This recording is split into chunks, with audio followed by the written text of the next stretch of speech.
Seulement 8% des Français possèdent des cryptos et 30% déclarent ne pas encore en posséder, mais être prêt à franchir le pas.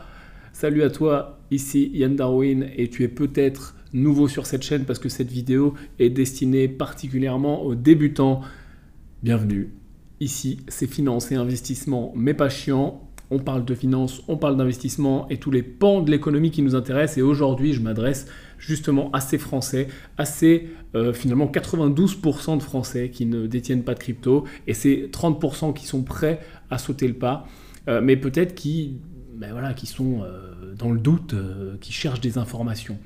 La série de vidéos sur laquelle on est aujourd'hui s'appelle Fondamentaux. J'ai déjà fait des séries de vidéos fondamentaux sur la bourse, sur l'immobilier. Et là, on est dans la série Fondamentaux crypto-monnaie. Et en effet, désolé pour les vieux de la vieille sur cette chaîne et les vieux briscards qui connaissent la crypto, mais on va reprendre les bases à zéro vraiment pour quelqu'un qui y comprend rien ou qui veut y voir plus clair ou qui a des doutes sur la définition des termes, genre c'est quoi une blockchain, c'est quoi une clé privée, une clé publique, comment fonctionne un wallet, comment je fais pour acheter des cryptos, est-ce que je peux acheter par CB, par virement, est-ce que c'est sécurisé, est-ce que c'est pas sécurisé, etc. etc.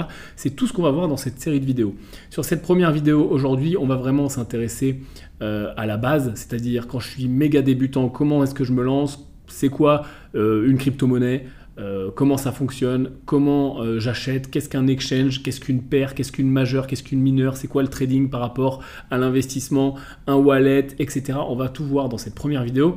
Dans la deuxième vidéo, on traitera, je te ferai carrément une démo de comment fonctionne un exchange, on dira, je te montrerai comment t'inscrire, comment passer tous les protocoles de sécurité, comment sécuriser tout ça. Et tu vas voir, il y aura une gradation dans cette playlist. Donc la playlist, elle est ici, tu trouves toutes les vidéos à l'intérieur, elle va s'étoffer également avec le temps et tu as également en bas des vidéos, pour les gens qui sont peut-être un petit peu plus avancés, qui veulent skipper des parties de la vidéo, tu as l'indexation des chapitres pour facilement te promener et trouver les informations facilement puisque c'est mon but.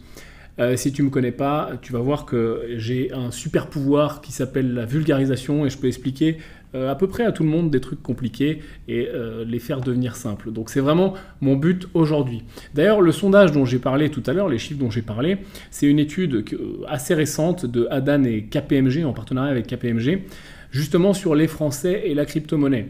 Et donc, 8% seulement des Français ont investi en crypto, 30% des Français déclarent vouloir investir en crypto, 48% des Français qui n'ont pas encore investi soulignent qu'il leur manque justement des connaissances, ils ne connaissent pas le fonctionnement, etc. Donc, 48% de ces 30%, finalement, ça fait pas mal de gens pour moi à qui expliquer les choses.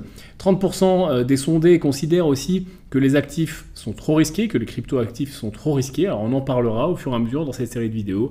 Qu'est-ce qui est risqué? Qu'est-ce qui ne l'est pas? Comment contrôler le risque? Comment diminuer le risque? Il y a des façons de contrôler, de baisser, de diminuer son risque et d'avoir des styles d'investissement qui vont être différentes et également des allocations qui vont être différentes. On va en parler plus tard, c'est encore un tout petit peu trop tôt.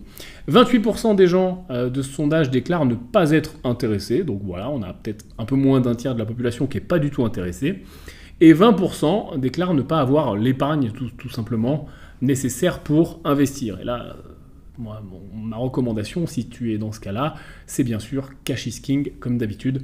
Mets-toi une routine d'épargne, si tu le peux, pour mettre de l'argent de côté, pour être capable d'investir, puisque sans charbon à mettre dans la machine, bien sûr, l'investissement, ça ne fonctionne pas. Par contre, on peut faire de très belles choses avec le temps, et tu trouveras également plein de vidéos, si tu es nouveau sur cette chaîne, pour t'aider. Bref, avançons. Déjà, je voudrais casser quelques clichés. Ce marché, oui, il est risqué, et oui, quand on sonde les gens, une partie des gens disent que voilà, c'est trop risqué, c'est dangereux, etc. Il faut comprendre quand même qu'on est sur un marché qui arrive à maturité. Il s'est passé plus de 10 ans maintenant depuis la création du Bitcoin. Il y a eu énormément d'aller-retour, de hack au départ des différents exchanges. Il y a eu des vols de cryptoactifs. Au début, la finance mondiale et les institutionnels se moquaient complètement ouvertement des cryptos, disaient que c'était des arnaques au mieux ou alors une perte de temps.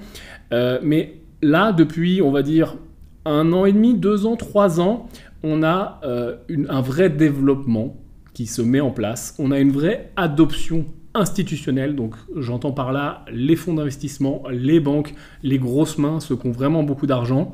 Et au-delà de l'adoption juste de l'investissement, hein, on va définir tout ça sur les cryptos, on a également l'adoption des protocoles et de la technologie, parce que tu vas le voir, les blockchains, il y en a différentes qui permettent différentes choses, et cette technologie permet de faire des trucs, des vrais trucs dans la vie réelle. Et donc ça a mis du temps à rentrer, mais maintenant on arrive sur une phase d'adoption où même les plus grandes banques, même les plus grands prestataires de paiement, comme Visa, Mastercard, PayPal, etc., ou des banques qui ont pignon sur rue, des gros fonds, ce qui intéresse, c'est font des déclarations tous les 4 matins sur les cryptos.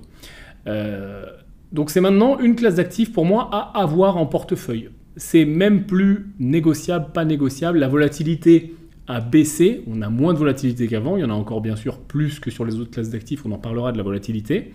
Il y en a encore, mais on n'a rien sans rien, c'est-à-dire que quand il y a un petit peu plus de risque, un petit peu plus de volatilité, on a aussi potentiellement un petit peu plus de performance, et c'est aussi ce que cherchent les investisseurs en crypto, s'exposer à quelque chose d'un peu plus risqué, d'un peu plus volatile, mais également potentiellement d'un peu plus performant. Après, tout est une question d'allocation. Si je mets tous mes œufs dans le même panier, forcément c'est beaucoup plus risqué que si je mets une partie de mes investissements. Il faut savoir quand même, et il y a une statistique qui est extrêmement intéressante, que bizarrement ça fait quand même moins peur que les actions aux Français moyens, puisque on a, selon les données publiques, 6,7% des Français qui investissent en bourse et en actions, et on l'a vu juste avant, 8% qui investissent en crypto. Donc les cryptoactifs sont passés devant la bourse en termes de nombre de personnes qui investissent, et ça se comprend plutôt bien finalement, puisque c'est plus simple. Ça te paraît peut-être compliqué maintenant, mais en réalité, c'est plus simple, c'est moins régulé, c'est plus transparent, c'est plus direct. Parfois, ça peut coûter moins de frais, parfois plus quand on fait n'importe quoi, et on va en parler également des frais. Commençons par le commencement. Qu'est-ce qu'une crypto-monnaie ? Qu'est-ce qu'un crypto-actif ? Qu'est-ce qu'une crypto-devise ? Il y a plein de façons d'en parler. Si tu le veux bien, on va aller là, et tu vas voir sur cette chaîne, je fais beaucoup de dessins et d'écriture absolument. Faut avouer que je ne suis pas un très grand écrivain en termes, je n'ai pas une écriture très jolie, mais tu vois, ça va bien fonctionner. Donc, crypto-actif, crypto-devise, actifs cryptographiques, crypto-monnaie, tout ça, globalement, c'est la même chose. C'est quoi ? Ce sont des devises décentralisées, ok ? Et la caractéristique numéro 1, c'est la décentralisation de ces devises. Qu'est-ce que ça veut dire ? Ça veut dire, comme son nom l'indique, que le pouvoir n'est pas centralisé par une institution, typiquement une banque. Okay ? Aujourd'hui, une banque, si elle dit « je ferme votre compte, monsieur », elle ferme votre compte. Et puis, voilà, terminé, je n'ai plus accès. Si elle dit « vous êtes interdit bancaire, je prends votre chéquier », tu as interdit bancaire, elle prend ton chéquier. Si une banque centrale décide de dire j'injecte de l'argent dans l'économie pour plein de raisons, ou j'ouvre les vannes ou je ferme les vannes, parce que inflation, parce que plein de choses, parce que chômage, etc., stimulus de l'économie, elle décide de le faire, le pouvoir est centralisé. Le pouvoir sur la blockchain, il est décentralisé, c'est-à-dire qu'il est distribué à tous les acteurs qui en font partie. À quoi ça ressemblerait si on le dessinait ? Une banque, ça ressemblerait à ça, avec éventuellement autour une banque centrale qui prendrait des décisions de plus haut niveau, et une blockchain où les cryptos, ça ressemble plutôt à ça, c'est-à-dire qu'on a des acteurs qui sont tous liés par une infinité de liens, ils sont tous liés entre eux à chaque moment. Alors c'est dur de dessiner forcément tous les liens, mais tu as compris, il y a tout le monde est lié à absolument tout le monde.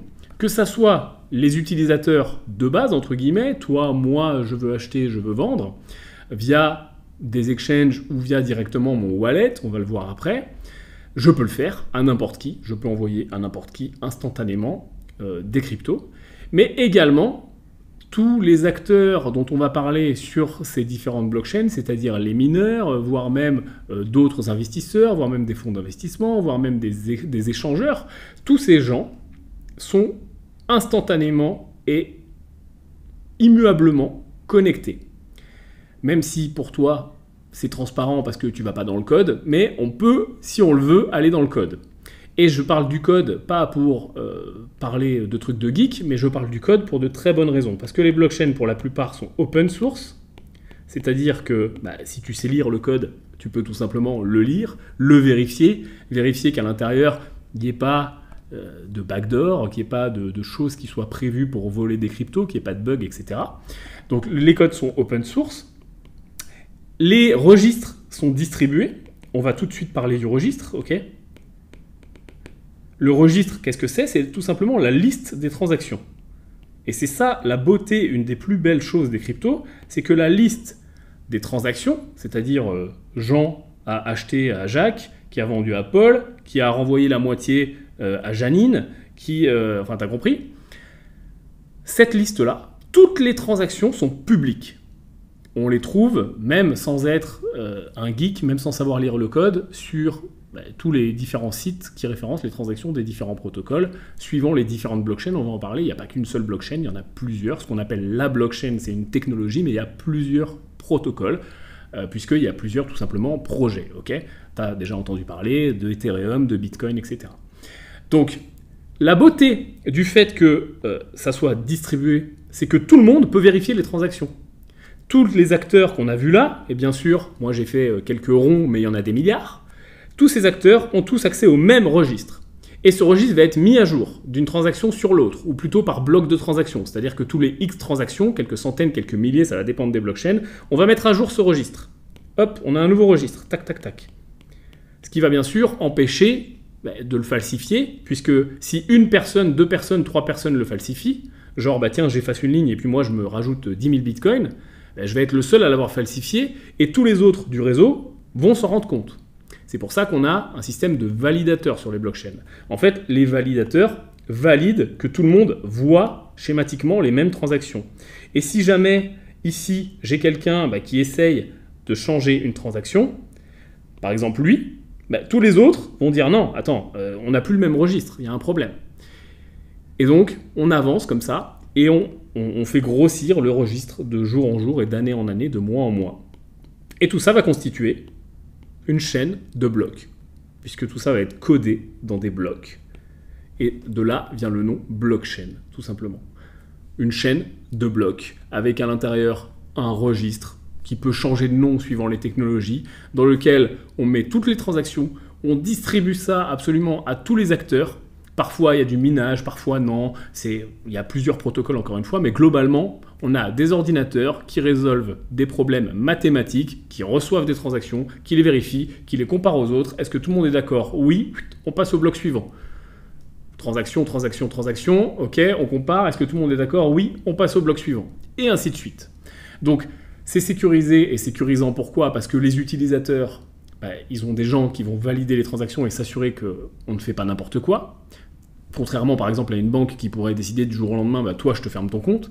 Demain, personne ne peut dire toi je te ferme ton adresse Bitcoin par exemple. Même un mineur, un validateur tout seul dans son coin ne pourrait pas le faire.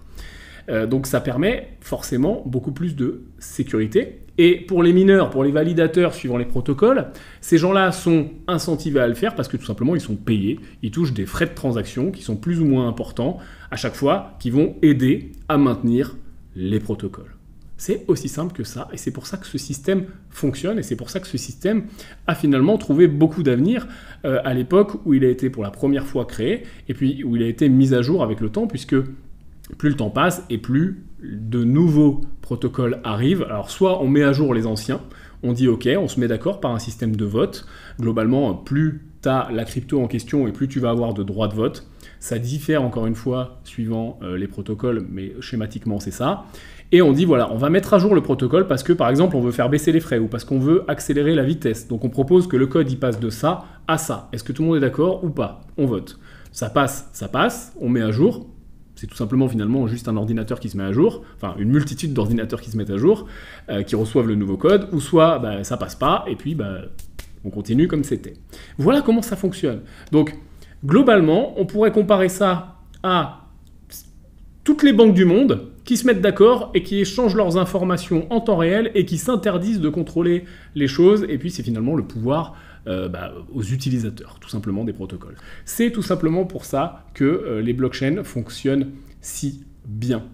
elles assurent la sécurité des transactions en pleine transparence. Maintenant, il y a d'autres termes qu'il faut qu'on définisse.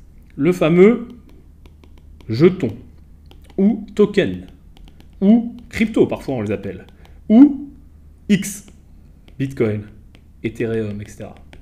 Alors tout ça, ça veut dire la même chose. Tout ça, c'est finalement un élément, une pièce du puzzle.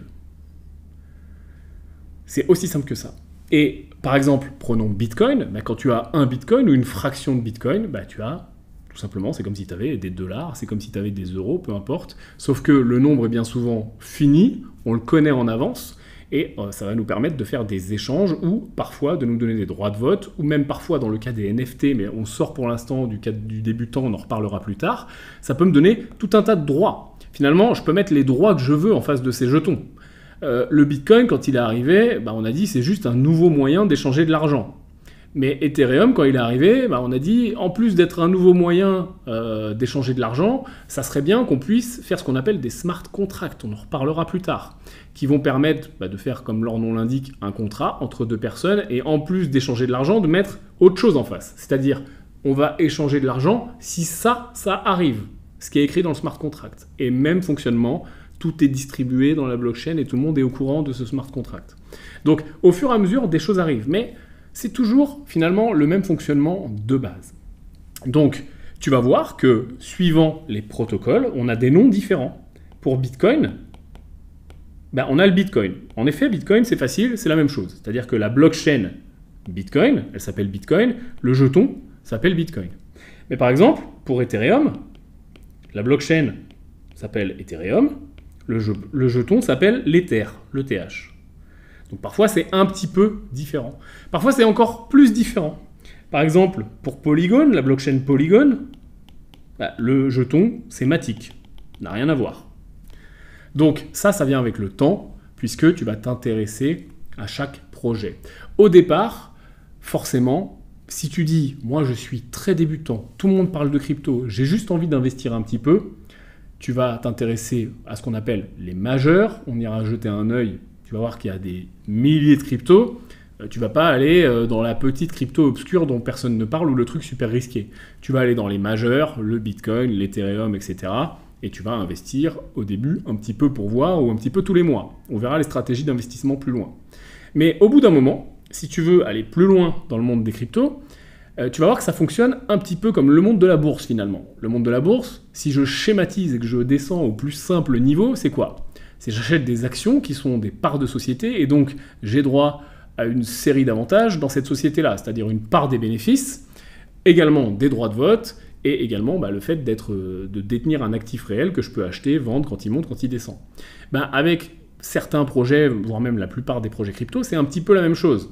Quand une nouvelle entreprise dit « Ok, nous on a un projet, on veut faire ça, on veut révolutionner telle chose dans le monde, on va créer une blockchain ou une crypto ou les deux, puisqu'on peut, tu vas voir, on va le voir plus loin, soit plugger des cryptos sur des blockchains existantes, soit créer une nouvelle blockchain et une nouvelle crypto, parce que je te rappelle que la blockchain c'est la technologie, c'est le code, la crypto c'est le jeton, c'est le token.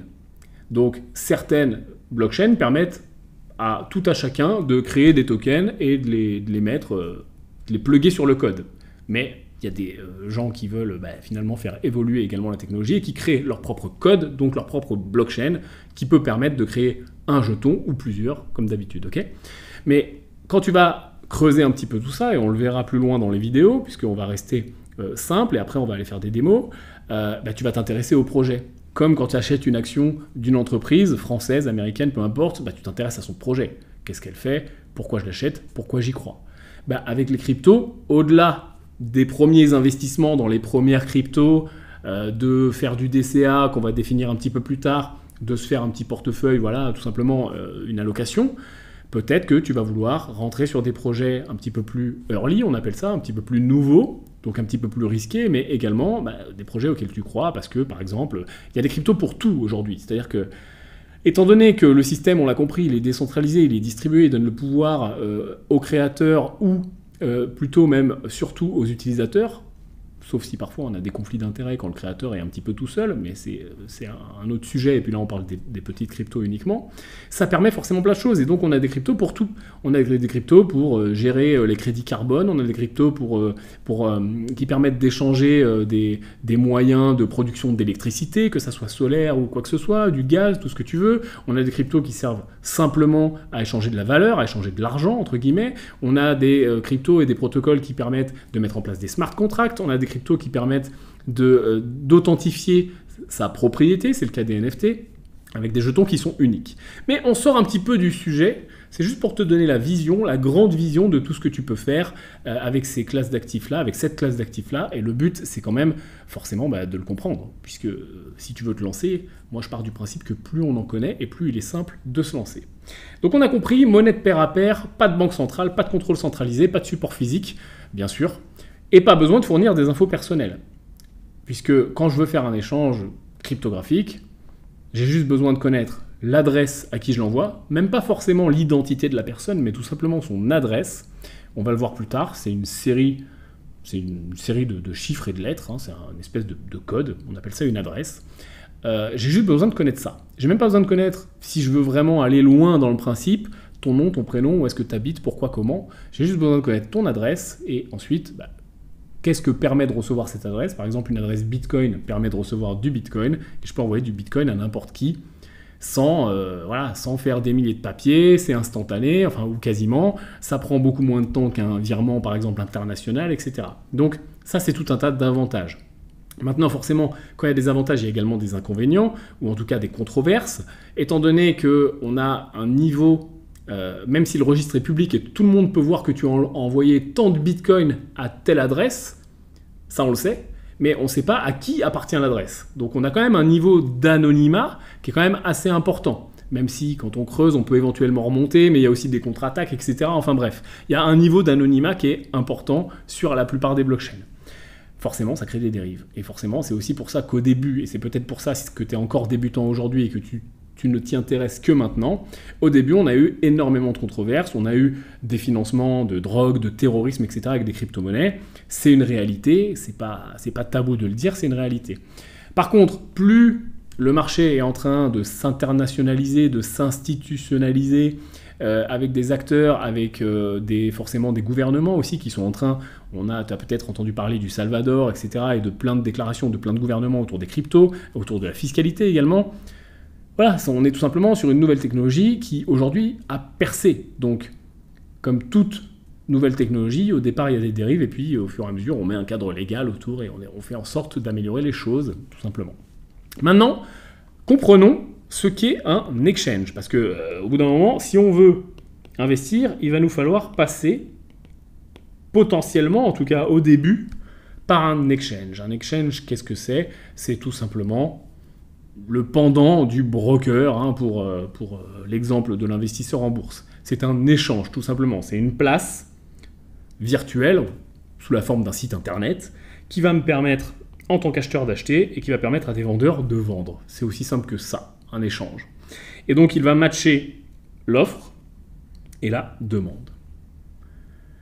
Ce qui va se passer le plus souvent, c'est qu'on va avoir un carnet d'ordre, avec tous les gens qui veulent acheter, qui vont mettre des ordres en attente. Par exemple, moi, je veux acheter du Bitcoin à un cours de X. Et on va avoir des vendeurs qui vont dire, moi, je veux vendre du Bitcoin à un cours de X. Alors, c'est l'inverse sur mon schéma. Les offreurs sont là, les demandeurs sont là, mais tu as compris l'idée.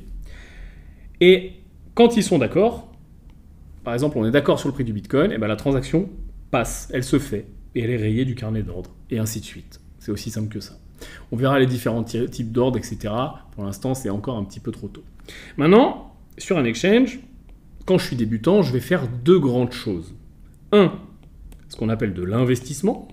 Je définis l'investissement. C'est globalement long terme. Deux, du trading. Et je définis ce qu'est le trading, c'est plutôt court terme. Alors, ce qu'il faut savoir, c'est qu'il y a des réalités, et tu le verras partout sur cette chaîne si tu es nouveau ici, dans le monde de l'investissement. Là, je ne parle pas de l'investissement dans mes deux catégories, je passe de l'investissement au sens large, que ça soit bourse, immobilier, crypto, tout ce que tu veux. Plus je suis sur des horizons de temps court terme, et plus je vais augmenter mon risque. En tout cas au début, et en tout cas avec la plupart des setups. Donc, ce qu'on peut dire, c'est que le trading est plus risqué que l'investissement. Première chose, dans 99,9% des cas, le trading est plus risqué que l'investissement. Le trading également demande plus de compétences que l'investissement. Pourquoi? C'est très simple. Quand je vais trader, je vais chercher à exploiter des mouvements à court terme. C'est-à-dire que je vais acheter là et puis je vais vendre 2 heures après, 3 heures après, 5 jours après.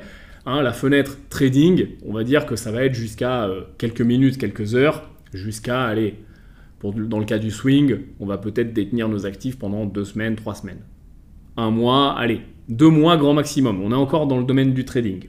L'investissement, lui, c'est bien long terme. C'est-à-dire qu'on est sur les horizons qui sont plutôt 3 mois et plus. Jusqu'à 1 an, 2 ans, 5 ans, 10 ans, 20 ans. Ok ? Investissement long terme.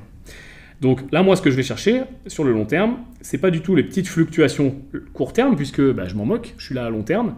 C'est la grande courbe qui monte. Et on le voit, et amuse-toi à dézoomer sur absolument n'importe quel chart, n'importe quel graphique, que ce soit d'ailleurs de bourse ou de crypto-monnaie.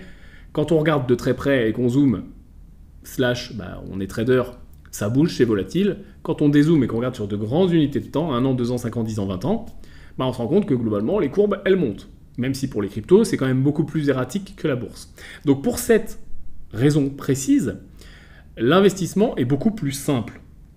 Et on a une stratégie, on reviendra dessus dans les prochaines vidéos, qui est extrêmement simple, qui s'appelle le DCA, pour Dollar Cost Averaging en anglais. Beaucoup de termes anglais dans la finance, tu m'excuses, mais en 2022, c'est le moment de s'y mettre. Le Dollar Cost Averaging, ça consiste tout simplement à moyenner. C'est-à-dire que au lieu d'acheter, de chercher à viser le truc du débutant qu'il cherche toujours à faire, c'est acheter le plus bas possible et puis poum, faire un coup et se dire j'attends le bon moment, etc. Le Dollar Cost Averaging, son approche, c'est pas ça. C'est dire une courbe, elle fait toujours des trucs comme ça, mais à long terme, elle est plutôt quand même globalement haussière. Le Dollar Cost Averaging, il dit t'achètes là, t'achètes là, t'achètes là, t'achètes là, t'achètes là, t'achètes là, t'achètes là, t'achètes là, à intervalles fixes. Toutes les semaines, tous les mois, tous les 2 mois. En général, ce qu'on fait, c'est qu'on fait tous les mois, puisque nos allocations nous permettent d'investir en général tous les mois via des virements automatiques qui sont des bonnes pratiques, ou via tout simplement, une fois que tu as ton salaire, la très bonne pratique, c'est de prendre tout de suite tes investissements, de les enlever et de les investir pour que tu ne vives finalement que sur le reste et pas sur tes investissements, parce que si tu attends à la fin du mois pour investir ce qui reste, en général, il reste jamais rien dans la plupart des cas. Donc, ce qu'on fait, c'est que, boum, hop, on reçoit son argent, ses investissements, son salaire, peu importe, on en coupe un bout tout de suite, et on fait nos allocations. Et donc, on a tout de suite, tous les mois, potentiellement, une série de DCA à faire, et notamment sur les cryptos. Ça permet quoi? Ça permet de lisser. Là, tu vois, au lieu d'acheter, si j'avais acheté là, j'aurais dit, j'ai fait une super bonne affaire, et puis là, non, c'est redescendu, et puis là, je me prends la tête. Là, je me prends pas la tête, j'investis tous les mois, du coup, ma courbe réelle, mon prix moyen réel, puisque quand j'achète là, j'achète moins cher, quand j'achète là, j'achète plus cher, mon prix moyen tend à se lisser. Et ça, c'est vraiment très simple à faire. C'est la plus simple des stratégies. Elle est juste dure au niveau psychologique. Parce que le débutant, et prépare-toi psychologiquement, quand il va voir un plus 10, un moins 20, un plus 30, etc., tous les mois, ça va être dur. Parce que moi, cerveau de base humain, reptilien, il veut quoi ? Il veut avoir des confirmations. Il veut ne pas avoir peur. Il veut qu'on lui confirme « Bravo, c'est bien, tu as bien agi ». Donc quand c'est vert, je suis content, je vois mon portefeuille à plus 10, plus 20, plus 30, je me dis « Ah putain, je suis vraiment un génie, je suis le meilleur investisseur du monde », donc j'ai une confirmation. Donc c'est facile pour moi de continuer à investir. Par contre, quand c'est rouge, parce que parfois, et notamment sur les cryptos, on a des grands bear markets, qui sont des marchés baissiers, on a des hivers nucléaires sur les cryptos où c'est vraiment compliqué, où on a des mouvements erratiques très forts. Parfois, en une journée, ça fait moins 20, moins 30%. Du coup, là, ton cerveau, il voit du rouge et c'est la déprime immédiate. C'est « Ah, je le savais, je me suis encore fait avoir, j'aurais jamais dû investir ». Tu as éventuellement des mauvaises décisions passées qui remontent et là, c'est très dur de le tenir. Pourtant, la beauté du DCA est là où il marche et sur tous les modèles statistiques, quand on regarde le DCA, quand on regarde les façons de faire, là où il marche, c'est quand on ne se pose pas de questions. On se donne un jour, on dit « Voilà, moi, tous les 3 du mois, je me laisse un peu de battement pour mettre les choses en place. Tous les 3 du mois, tous les 5 du mois, j'investis quoi qu'il arrive X euros ». Par exemple, j'investis tous les 3 du mois 100 euros, 150 euros, 200 euros dans 3 grandes cryptos auxquelles je crois. Le Bitcoin, l'Ether par exemple, et le Litecoin, ou le XRP, ou le Dash, ou ce que tu veux, on s'en moque, c'est pas le propos. Mais ça, quand on fait des backtests, quand on regarde statistiquement, c'est ce qui fonctionne le mieux. Quand on cherche à timer, en tout cas pour cette approche d'investissement à long terme, en général, on se rate, en général, on fait moins bien parce que le marché est très fort pour hésiter, partir d'un côté, te faire croire que, etc. Et on fait l'ascenseur émotionnel parce qu'on achète, ça part dans le mauvais sens, on revend, puis pile quand on revend comme de par hasard, ça remonte, etc. Enfin bref. Ok ? Ensuite, ce que tu vas trouver sur les exchanges, tu vas voir, c'est ce qu'on appelle des paires. Et on ira sur la prochaine vidéo, puisque la prochaine vidéo, c'est un tuto sur un exchange. Je vais te montrer sur mon écran pas à pas comment faire, mais définissons ensemble. Qu'est-ce qu'une paire ? Une paire, c'est tout simplement deux actifs. Par exemple, la paire la plus connue du monde et la plus forte, c'est Bitcoin-dollar, okay ? BTC-USD. Ça fonctionne de la même manière que le Forex pour les gens qui connaissent. Pourquoi on a besoin de paires ? Pourquoi je ne peux pas acheter juste du Bitcoin ? Tout simplement, il faut bien que je l'échange contre un truc, le Bitcoin. Je peux l'échanger contre une multitude de trucs. Je peux l'échanger contre de l'USD, je peux l'échanger contre de l'euro, je peux l'échanger contre du franc suisse. Là, pour les monnaies qu'on appelle fiat, les monnaies fiat, les monnaies des États. Mais je peux également l'échanger contre d'autres cryptos. J'ai par exemple des paires Bitcoin, Ether. Donc là, je vais acheter du Bitcoin et contre de l'Ether, si j'en ai. Mais si j'en ai pas, je passe par des fiat. Okay ? Donc ça, c'est le principe de la paire. Donc on va le voir, quand je vais acheter mes premiers Bitcoins, bien souvent, si je suis en France, ça va être la paire Bitcoin-euro ou Bitcoin-dollar, suivant l'exchange où je passe, peut-être qu'il va me convertir les choses en dollars.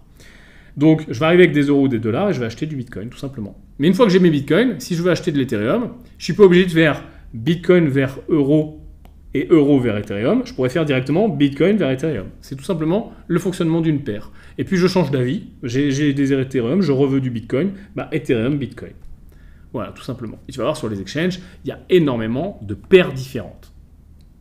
On a ce qu'on appelle les paires majeures. Les paires majeures, c'est quoi ? C'est les plus grosses cryptos. Donc typiquement, ça va être Bitcoin, ça va être Ether. Et ça va être ce qu'on appelle les stables. Les stablecoins, c'est quoi ? Le plus connu étant USDT. Ce sont des cryptos qui ne bougent pas. Parce que tu le sais, les cryptos classiques, Bitcoin, Ether et toutes les autres, sont mobiles, elles bougent avec la loi de l'offre et la demande. C'est-à-dire que quand plus de gens veulent l'acheter, ça monte, quand d'autres gens veulent vendre, ça descend. C'est la loi de l'offre et la demande sur le marché très classiquement. Les stables, leur but, c'est justement d'être stable, de ne pas bouger du tout, ou en tout cas très peu. Typiquement, l'USDT, il va bouger de... Donc son but, c'est bien sûr de rester à 1 $. Il va osciller de 1,001, parfois aller 0,02, à 0,998. Tu vois, ça va être ça à peu près les oscillations. Donc, elles sont stables parce qu'elles oscillent très peu et il y a une institution derrière qui justement gère le supply en fonction de l'offre et la demande, justement pour que ça n'oscille pas et pour le garder stable. C'est le principe du stablecoin. Ces stablecoins sont très utilisés. Pourquoi ? Parce que ça permet de ne pas, ce qu'on appelle ressortir en fiat. Alors là, je vais faire une parenthèse qui commence à être un peu plus avancée, mais c'est quand même le but de cette vidéo. Quand j'achète par exemple du Bitcoin, allez, on refait le truc, j'achète Bitcoin USD. Donc j'ai des USD sur mon exchange, j'envoie par carte de crédit, peu importe, puis j'achète des Bitcoins. Ça y est, j'ai des Bitcoins. Ok, super. Maintenant, j'ai des Bitcoins. Dans la plupart des pays, et parlons de la France, parce que beaucoup de Français regardent cette chaîne en grande majorité, et francophones, forcément, il y a des impôts. C'est la France, il y a des impôts, c'est comme ça, la plupart des pays du monde, il y a des impôts. Il faut bien qu'il y ait un fait, ce qu'on appelle un fait générateur de l'impôt, et un fait générateur de la plus-value, parce qu'on ne paye pas l'impôt forcément sur la totalité de ce qu'on investit, ça serait débile, mais on paye l'impôt sur la plus-value, comme pour l'immobilier, comme pour la bourse, comme tout.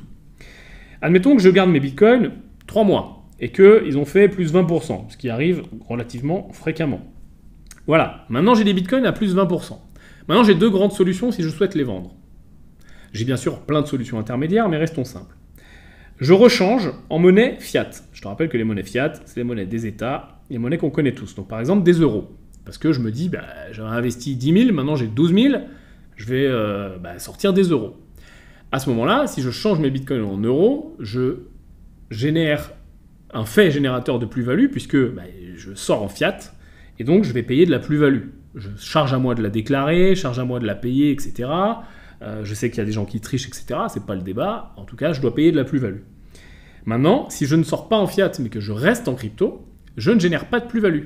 Et donc si au lieu, par exemple, d'acheter de l'USD, je prends le stable, je prends l'USDT, donc je prends mes bitcoins qui ont fait plus 20%, je suis à 12 000, je change tout ça en USDT. L'USDT, il a beau être stable, il a beau être pégé, ce qu'on appelle au dollar, et donc valoir 1 dollar, théoriquement, j'aurais un fait générateur de plus-value, mais non, parce que c'est une crypto. Donc ça va me permettre de sortir, non pas en fiat, mais en crypto, sur une monnaie USDT qui, je le rappelle, est stable. Donc je ne suis plus soumis aux fluctuations du marché, vu que c'est stable, si le marché se pète la gueule, ça ne m'impacte pas. Moi, mes 12 000, ça y est, ils sont sécurisés, où j'aurais pu sortir par exemple qu'une partie de ma plus-value, etc. Ou réinvestir ailleurs. Mais ça me permet de ne pas passer par le fiat. Parce que si je faisais un truc pas très malin, de faire Bitcoin, euro, et puis reprendre mes euros et réinvestir dans une crypto, théoriquement, c'est un fait générateur de plus-value puisque je suis passé par l'euro, même si j'ai réinvesti tout de suite dans la crypto. Donc de passer par des stables permet de ne pas générer de plus-value puisqu'ils sont considérés comme des cryptos, même s'ils sont stables. Donc tu comprends maintenant pourquoi tellement de gens utilisent les stables et pourquoi les stables ont un engouement immense et pourquoi je les classe dans la catégorie des majeurs avec les plus grosses cryptos qui sont Bitcoin et Ethereum. Des stables, tu vas voir, il y en a plusieurs, il y en a plein. On utilisera très souvent les mêmes, les plus gros étant USDT et USDC. Après, il y en a d'autres qui sont utilisables également, qui ont pignon sur rue, mais on sort encore un petit peu pour l'instant du cadre de cette vidéo débutante. Maintenant, si tu le veux bien, on va devoir parler de quelque chose d'extrêmement important, qui sont les adresses, ok, et les wallets. Alors, qu'est-ce qu'une adresse? Une adresse, on l'a vu, c'est tout simplement une suite de caractères. Alors ça ressemble vraiment à ça, hein, genre R, L, X majuscule, I minuscule, L, 8, 92, etc., etc.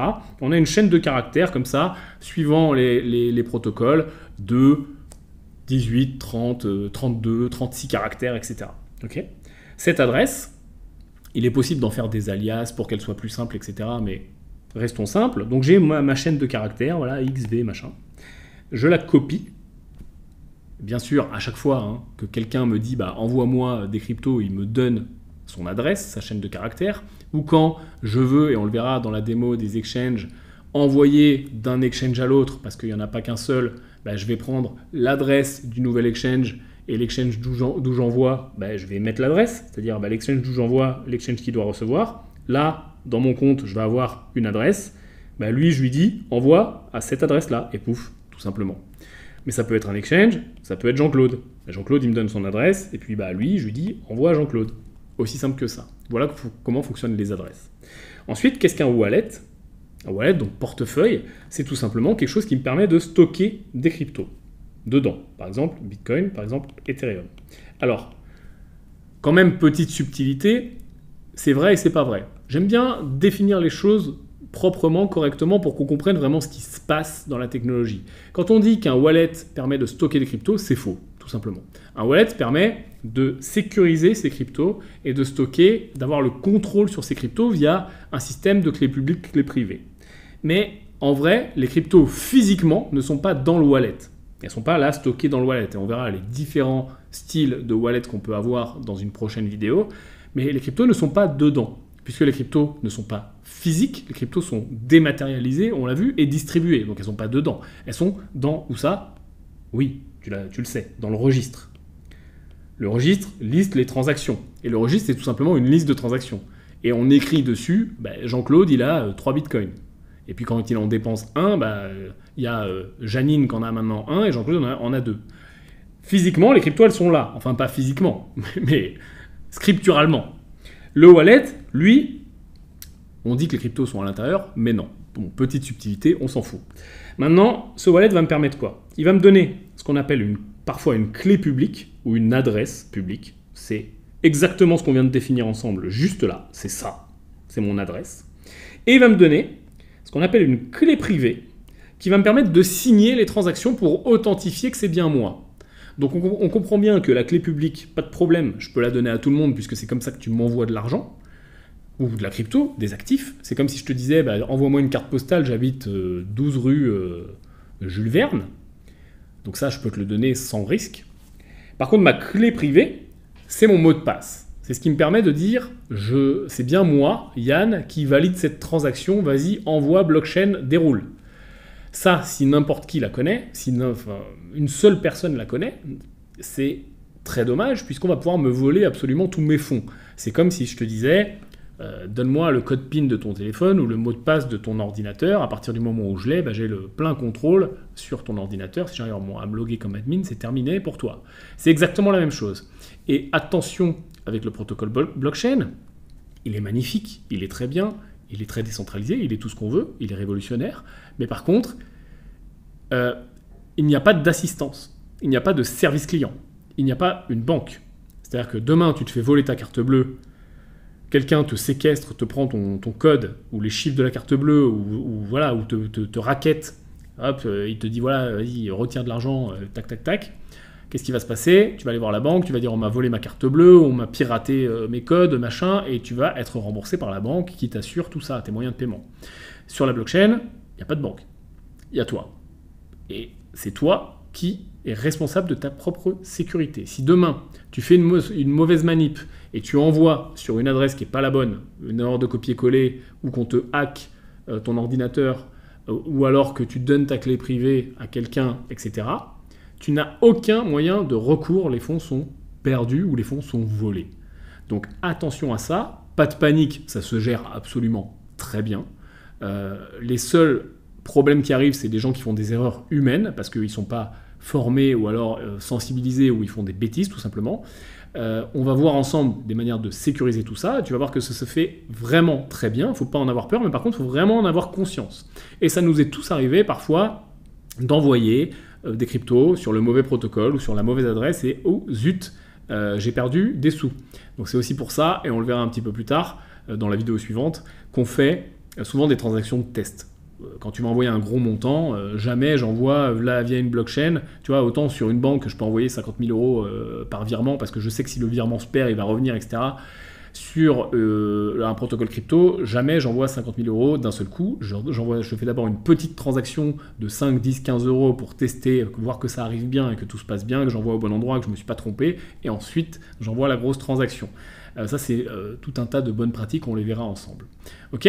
Donc, on a compris les pairs, on a compris les majeurs, on a compris les mineurs, on a compris ce qu'est une adresse, un wallet, on a compris ce qu'est un exchange, on a compris les différents styles d'investissement, globalement. Maintenant, ça va être le moment que je te fasse la démo de tout simplement un exchange, voir comment il marche, etc. Alors, des exchanges, il faut savoir qu'il y en a des dizaines. Et ça sera la conclusion de cette vidéo. On ira sur la prochaine vidéo. Celle-ci est assez longue. Ce sera sur la prochaine que je te ferai la démo. Mais écoute bien ça, c'est quand même important. Des exchanges, il y en a vraiment des dizaines. Bon, même sûrement des centaines dans le monde. Il y en a qui vont être plus simples pour les débutants parce qu'ils sont très simplifiés. D'autres pour les gens qui sont plus avancés. Et également, comme n'importe quel site de bourse par exemple, il y en a qui vont être plus chers en termes de frais et d'autres moins chers en termes de frais. Et il y a aussi une notion de sécurité, c'est-à-dire qu'il y en a qui ont pignon sur rue, qui sont très solides et parfois qui ont même eux-mêmes, à la manière un petit peu d'une banque, une assurance sur une partie des fonds ou la totalité des fonds qu'ils détiennent. Et il y en a d'autres, forcément c'est des petits acteurs, à la va comme je te pousse, et en plus on est quand même sur un écosystème qui n'est pas encore complètement régulé, donc voilà, il y a des gens qui ne sont pas forcément sérieux, il y a des arnaques, etc. Donc moi, le parti que j'ai pris sur cette série de vidéos, c'est de te présenter le plus gros, un des moins chers, si ce n'est le moins cher, et le plus puissant. C'est-à-dire que c'est le monde idéal finalement. C'est le plus gros, il est sécurisé en très grande partie, même si la sécurité ultime n'existe pas, mais il est très très très solide, il y a des garanties, il y a des assurances, il traite des milliards chaque jour. Il est sécurisé, il a pignon sur rue, il est très connu et il permet de faire une multitude de choses, voire même des trucs, tu vas voir, qui ne te serviront jamais. Par contre, forcément, il est beaucoup plus compliqué que le petit exchange pour le débutant où il y a juste 3 boutons à cliquer, acheter Bitcoin. C'est pour ça qu'arrive la vidéo suivante. Mais je pars du principe que si tu sais utiliser l'exchange le plus puissant, hein, on va le dire comme ça, tu seras capable finalement de tout utiliser. Parce que tu vas voir, les termes, c'est toujours les mêmes. Un wallet, c'est toujours un wallet. Un funding, c'est toujours fundé. Withdraw, c'est toujours retiré, etc. Enfin, tu vas voir, c'est relativement simple. Un ordre limite, c'est toujours un ordre limite, etc. Donc, ça va faire peur au début, mais t'inquiète pas, on va tout faire je vais filmer mon écran, je vais tout te montrer. Cet exchange-là, c'est Binance. C'est pour ça que je l'ai choisi, tout simplement. En plus, il est adapté aux Français, puisqu'il y a des exchanges, notamment les exchanges qui vont être en Asie, qui sont très peu adaptés. Binance est adapté aux Français. Et en plus de ça, et en toute transparence, le lien que je te donne est bien sûr un lien affilié qui nous permet avec Green Bull de toucher une commission. Je te rassure, ça ne va pas dans ma poche directement, mais ça permet de faire vivre cette chaîne, et la totalité bien sûr des commissions qu'on touche, on les réinvestit dans les différents concepts que tu découvriras. Si tu es nouveau ici, tu verras qu'on fait beaucoup de choses sur cette chaîne. Donc il y a une commission pour nous, mais pour toi, il y a aussi quelque chose d'intéressant, c'est moins 20% sur tes frais de transaction. Donc voilà, c'est gagnant-gagnant. Ça te permet de soutenir la chaîne et toi, ça te permet, de payer moins cher tout simplement tes frais de transaction. Déjà que c'est l'exchange, je pense, le moins cher du marché. Le lien, il est là. Si tu ouvres un nouveau compte en passant par là, tu nous aides tout simplement. Maintenant, si tu souhaites ouvrir un autre exchange, il n'y a bien sûr aucun problème. Fais tes recherches, tape exchange crypto sur Google, tu verras qu'il y en a des dizaines. Si tu as déjà un compte, tu as déjà un compte, tant mieux pour toi, c'est pas grave. Et puis, tu pourras quand même suivre cette série de vidéos qui est gratuite et ce tuto. Peu importe, voilà. Mais c'est une question de transparence. Donc le lien est là. Il est là également dans les commentaires, les notes de l'épisode, etc. Comme d'habitude, il y a toujours tous les liens. D'ailleurs, tu jetteras un œil suivant les vidéos. Il y a pas mal d'informations complémentaires et notamment de liens. Il y a parfois des trucs gratuits, etc. On se voit sur la prochaine vidéo et on va justement aller sur Binance. Je t'explique tout de A à Z, comment créer ton compte, comment passer les protocoles de sécurité, comment mettre les bonnes choses en place. Et puis voilà, tu vas pouvoir acheter tes premiers bitcoins, tes premières cryptos à l'issue de cette vidéo-là. Petit pouce, petit commentaire avec tes questions ou pour le référencement, ça aide toujours aussi cette chaîne. Je te dis à très bientôt. L'avenir, c'est nous. Ciao.